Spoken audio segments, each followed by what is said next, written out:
Hey everybody, it's me, Rick Acosta, the Dodger card collector, coming to you with another video. It's Friday night, December 15th.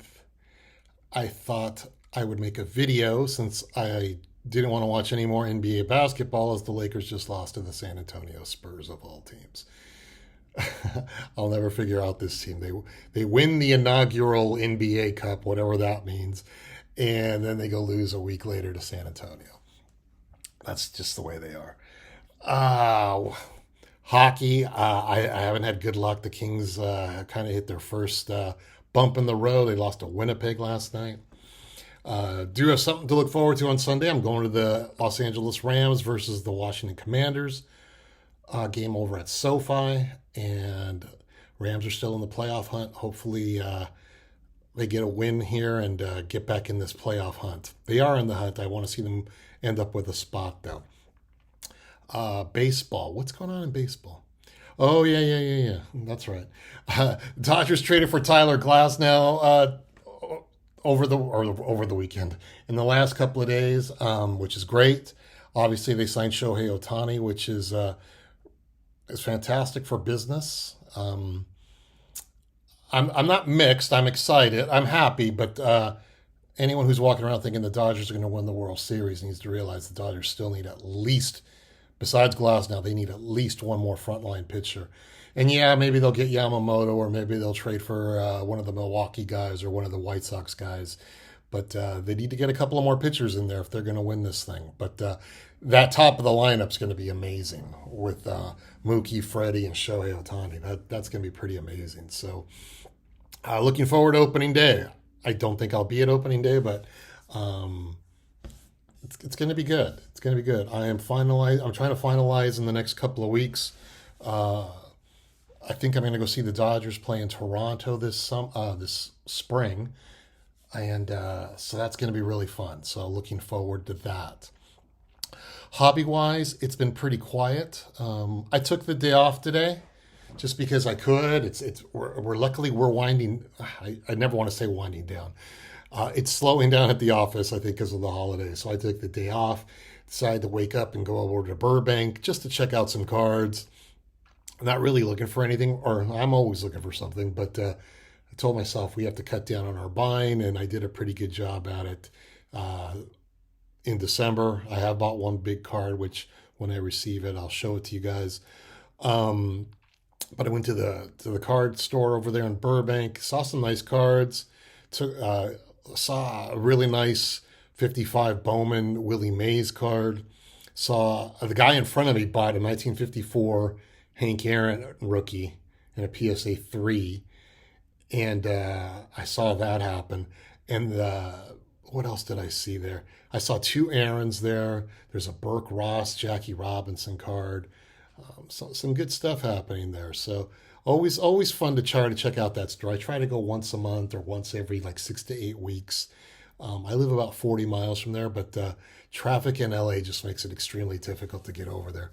It's never an issue to get there. It's an issue getting home. So if you've ever been to Los Angeles, you know what I'm talking about. What else do we got going hobby wise? I wanted to talk to you guys a little bit tonight before I show you my cards. Wanted to talk about two things: focus and patience when it comes to card collecting. Case in point, a few weeks ago, we're talking about focus.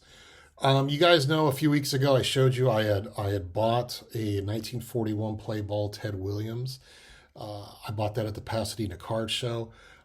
I had honestly planned on buying that card most likely at the next Burbank Card Show in mid-February. That was the plan from a financial standpoint. But it's just really odd, and maybe it's because we don't have that many card shows out here, and I don't attend the National on a yearly basis. Um, I was so I took the opportunity to buy the card, but I wanted to talk about keeping focus because keeping focus when you're collecting is extremely hard, and I'm guilty, just like the rest of you guys. I'll say, "Oh, I'm working on a 1960," let's just say I'm working on a 1969 set, and all of a sudden somebody will say, "Well, why did you buy that 1954 Roy Campanella card?" Or "Why did you buy that 1959 Warren Spahn card when you're working on a 1963 set?" It's just because you see a card that you like and you end up buying it. Or I have a couple of friends who they just buy cards randomly, and I'm like, you're trying to. I have one buddy who's trying to finish a set, and he'll be working on buying a bunch of other cards from other sets, and that happened to me a few weeks ago though, where I knew I was going to the Pasadena show, and this opportunity literally arose the night before the Pasadena card show. And I didn't expect much at the Pasadena card show, but I wanted to be able to give myself the opportunity to go to the show with an open mind, open wallet, and just be able to enjoy the show. Because if I buy a huge card right before a show, that means I'm not going to do anything at the show, because I'm going to say, oh, I bought this card yesterday and now I don't want to spend any money. That happened right before the last Burbank show. This guy on Twitter had a 1962 top set, 90% complete, excellent to mint condition. I would have liked to have seen the price come down $100, and we started talking, and I said, let me get back to you. And my thinking was, if I buy these cards, I had already committed to attend the Burbank show. I go, if I buy this set, I'm not going to have a good time at the Burbank show. And I had already agreed to meet a buddy there, and I wanted to spend my day looking at cards and being open-minded on what to buy or what I could buy. Like I said, I didn't want to go to the show go, no, I just bought this set. Now I can't have fun at the card show. So the same thing happened with Pasadena. You guys know I'm working on a 1963 top set. You know I'm working on a 1941 play ball set. All of a sudden, this show was on Saturday night. On Saturday. On Thursday night, this very, very nice 1954 Topps Ernie Banks card shows up on eBay. I think it was a 3.5, and it looked really nice. And I was like, going, wow, I've had Ernie Banks on my watch list for a while, but it was a great card, and the price was good. And I go, even if I bid $100 more than what the current bid is, I go, I think I can win this card. And all of a sudden I said to myself, yeah, but if I win this thing on eBay, I'm not going to have any fun at the Pasadena show. And I was meeting a buddy, and we were going to hang out together and all that. And so I said, I'm not working on a 1954 set. I had to remind myself that.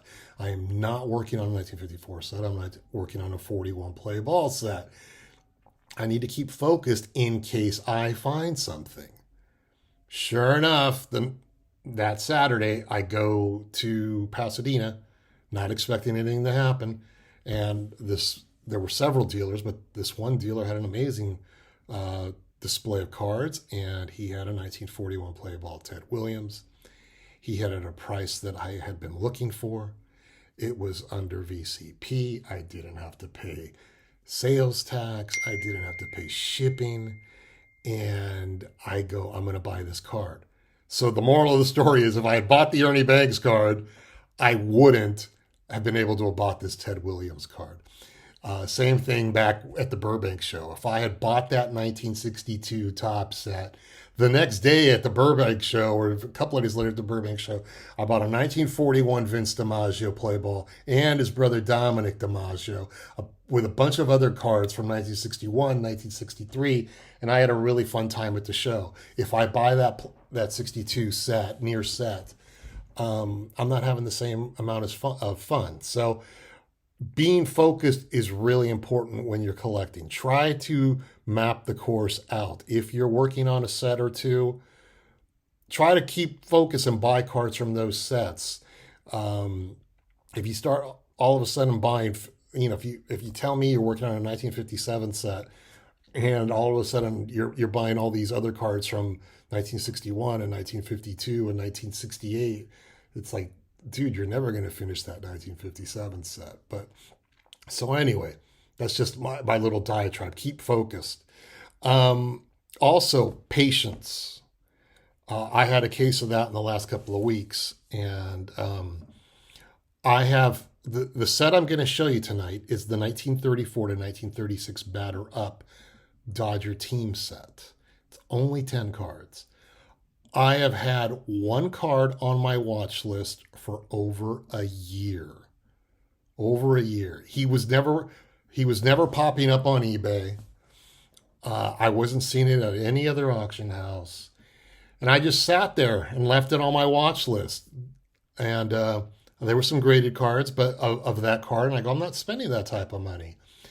And finally, a few weeks ago, a card popped up on eBay, and I said, I'm gonna have to win this card because I don't know when this card's gonna show up again. So here was a case, and I've had a few cases of that this year. I bought a 1932 U.S. Caramel Lefty O'Doul several weeks ago. That had been on my watch list for a year. I'm still got a 1933 Tattoo Orbit Lefty O'Doul on my watch list. I know someone who has it, so hopefully I can take care of that the first month in January. But some of these cards don't pop up too often, so you got to learn to practice patience sometimes. And I'll be honest, when it comes to even the 1941 play ball, I have bought some cards. I go, wow, I didn't realize I was going to spend this type of money for a PSA 6 or a PSA 7 of some random player. And sometimes I'm like, when it comes to 41 play ball, I'm not willing to be patient because I don't know when these cards will pop around. Population reports are very low. And on that set, I'm down to 5. And there's one particular card that never shows up on eBay, rarely shows up at auction houses. And I'm like, I'm going to have to be ready the day that I finally do find it because I might have to pay a lot. So, but it works both ways. I have found 41 play ball cards on eBay that magically pop up for $50 in a PSA 5. And I'm like, oh my God, I was willing to spend $150 for it. So it works both ways. But I wanted to practice patience tonight along with focus. All right, so that's my lecture for tonight. So let's turn around. I'm going to show you the 1934 to 1936 Batter Up Dodger team set. Thanks for sticking around. All right, taking a look at this 1934 to 1936 Batter Up set. Let me tell you a little bit about it before I show you some of the cards. These cards were manufactured by National Chicle. They consist of 192 cards issued over a 3-year period from 1934 to 1936.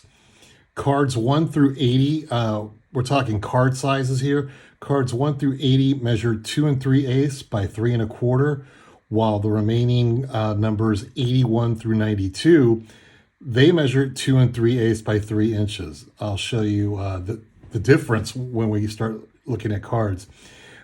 Each card is printed in black and white or varying colors. I'll show you examples of that as well, with an in-action player photograph in the center of the die cut, which allowed collectors to fold the card within the perforation to stand the cards upright without outside support.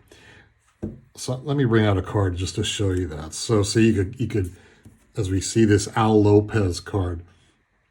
So near the bottom of each card is a white box with batter up, the player's name, the team position, and those were all printed inside this little white box. And then also printed at or near the bottom left corner, in this case it's the right corner, you'll get the number of each card. So in this case, Al Lopez is card number 3. Nothing in the back here. And I believe, I've been told these are pretty hard to find in mint condition just because children tended to prop up the cards and so they could be held upright. So the figures could be held upright. So the first card I'm showing you obviously is Al Lopez, Hall of Famer. Due to his Spanish ancestry and a gentlemanly nature, he was nicknamed El Senor. He played with Brooklyn from 1928 to 1935. Eventually, he was traded to the Boston Bees, the Braves, in 1936.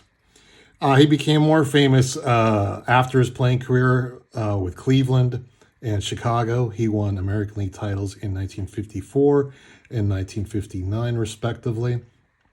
And he was inducted into the Baseball Hall of Fame in 1977. So that is Al Lopez. All right, next up here is going to be Ray Benj.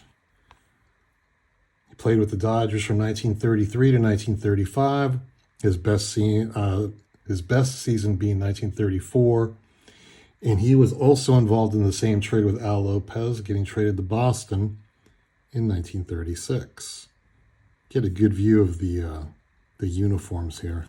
That was the one reason I liked this set, was I felt these were, don't get me wrong, I love 33 and 34 Gaudy, but the Dodger or the Brooklyn colors just seem to be so different, where these black and white cards, I get a better picture of what the Dodger uniforms really looked like back then. All right, this guy coming up, he had two cards. Van Lingle Mungo, arguably the Dodgers' best pitcher in the 30s. Dazzy Vance had a couple of good seasons still left in the early 30s, but he played with Brooklyn from 1931 to 1941. He averaged 16 wins per season from 1932 through 1936. He led the National League in strikeouts with 238 in 1936. And he was named to the All-Star team in 1934, 1936, and 1937. Now, his strikeout counts were impressive. He also led the league in walks in 1932, 1934, and 1936. And then following an arm injury in 1937, he won only 13 games over the next 6 seasons. Eventually ended up on the Giants, but that's Van Lingle Mungo. And you're gonna, this will be the first time you see him. This won't be the last time you see him. Okay. Coming up next, Sam Leslie. Played with the Dodgers from 1933 to 1935. And he arrived in a trade from the Giants that sent Lefty O'Doul and Waddy Clark to the Giants. And his best season with Brooklyn was in 1934, when he amassed 102 RBIs. Now I'm going to show, here's where we're going to see the first variation in color. I'm going to keep that card in. But now I bring in a Tony Cuccinello card. And you'll notice a difference there. Cuccinello is a little bit more black and white. Sam Leslie, I don't know if you want to call that purple or you want to call it blue. I'm awful with color, so I'm not even going to explain it to you. But Cuccinello played with Brooklyn from 1932 to 1935. And he made the All-Star team in 1933. Now I'm going to show you a variation here. We're going to get rid of Sam Leslie. And now we got the two Cuccinellos here. So you got the black and white version. And now you got almost like a pink version here. Those are both Tony Cuccinello. So there are various so-called colors or backgrounds for these cards. I am not buying the variations. In fact, I bought this. I don't even remember which one I bought second. The second one was bought by total accident. And so that's why I have two of them. So there are variations for this set. Now, the next guy I'm going to show you is the last card I needed to finish this set. And this is what I was talking to you guys earlier about in regards to patience. And this is a Freddie Lidstrom card. He was on my eBay watch list for over a year. And couldn't find them at auction houses, couldn't find them at card shows, couldn't find them at a card. I'm never going to find them at a card store. And I just kept him on my watch list. And it's not like this guy's a superstar. He is second series. Second series are kind of considered high numbers. And I just had to wait. And there was a graded card available, but they wanted $250 for it. So finally, one popped up on eBay a few weeks ago. And I go, I'm not going to lose this. And when you see that you're looking, I saw this in a interview the other day with Sammy Thunder, along with Orlando and John Mangini, where if you're looking for hard to find cards and they pop up on eBay once in a blue moon or hardly ever, you better do your best to buy that card, because it might not be, or if you don't win, who knows when it'll come around. So this is Freddie Lidstrom, and he played with Brooklyn in 1936, but he did have a 13-year career with the Giants. And he only played 26 games with Brooklyn. He batted .264, and he was inducted into the Baseball Hall of Fame in 1976. Now I'm going to bring back Tony Cuccinello, and here you could see the difference in the sizes of the cards. So the second series, definitely you see a change there. Card size. I don't know why they did that, but it's just interesting. The second series is more of a square shape, that's for sure. Okay, Van Lingle Mungo is back with his second card. He was so good that he had a second card. So this time, what am I going to tell you about him? He was definitely a character, and he had a temper. Now, one of the most widely told stories concerns a visit to Cuba, where supposedly Mungo was caught in a compromising position with a married woman by her husband. Mungo punched the husband in the eye, leading him to attack Mungo with a butcher knife or a machete. And this required Dodger executive Babe Hamburger to smuggle Mungo in a laundry cart in a seaplane waiting off a wharf in order to escape the country. This guy must have been crazy. Another part of his legacy is that Tommy Lasorda, of all people, was given the nickname Mungo because of his lightning fastball and his ability to strike out batters. So this is Van Lingle Mungo, and I know there's some type of song out there from the late 60s. It was also pretty popular that had his name mentioned in the song. Who's next? I got a couple more. Two more after this.